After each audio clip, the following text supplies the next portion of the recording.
E dunque abbiamo altri due grandi campioni, uno è Robert Svogar, finalista europeo, quinto nei 200 farfalla, l'ultima rassegna continentale in vasca corta a Eindhoven nel novembre scorso.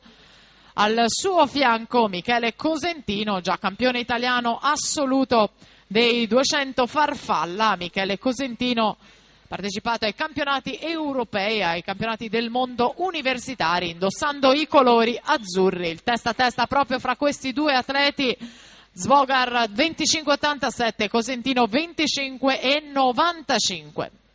Intanto sono alla partenza per la prima serie per la serie 10 dei 100 stile libero ragazze, Lara Lakovic in 2, Sara Roner in 3, Veronica Darin delle Lode in 4, Zaira Ciribolla in 5.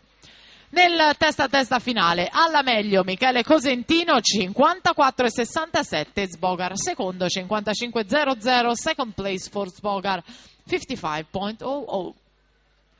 Qualche istante per la conclusione di questi 100 farfalla seniores, dopodiché chiederemo conferma di ufficializzazione alla nostra giuria per dare il nome alla finale di domani.